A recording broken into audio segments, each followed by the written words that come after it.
Hello students, এখানে একটা অঙ্ক দিয়েছে দেখো, sine alpha plus sine 120 plus alpha plus sine 240 plus alpha এর মান বের করতে বলেছে। তাহলে দেখো কিভাবে করা যায়।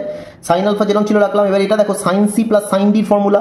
তাহলে সাইন সি প্লাস সাইন ডির formula 2 sine C plus D by 2 into cos, cos of কি হবে সি মাইনাস ডি বাই 2। বোঝা গেল স্টুডেন্টস?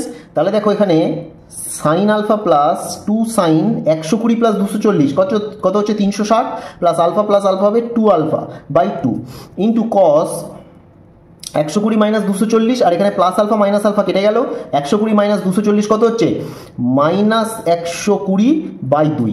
বোঝা গেল স্টুডেন্টস? এবার দেখো এখানে সাইন আলফা যেরকম ছিল রাখলাম প্লাস 2 সাইন 360কে 2 দিয়ে ভাগ করলে 180, আর 2 আলফাকে 2 দিয়ে ভাগ করলে alpha 180 plus alpha into cos of minus 60 degree, 120কে 2 দিয়ে ভাগ করলে 60।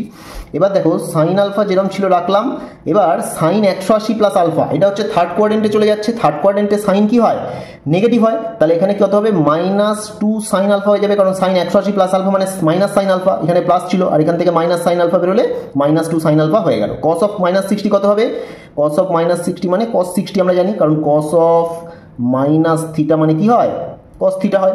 তাহলে কি হবে সাইন আলফা যেরকম ছিল থাকলো minus 2 sine alpha into cos 60 value half, 2 কেটে গেল, তাহলে কত হবে sine alpha minus sine alpha সমান সমান 0। তাহলে উত্তর কত হয়ে গেল 0। তাহলে এর মান হলো 0। বোঝা গেল? এটা এসএনডে ক্লাস 11 এর সেমিস্টার 1 এর যোগফল ও গুণফলের রূপান্তর চ্যাপ্টারের অঙ্ক। এই অধ্যায়ের বাকি অঙ্কের সমাধানের জন্য কমেন্ট বক্সে আসো, লিঙ্ক দেওয়া আছে।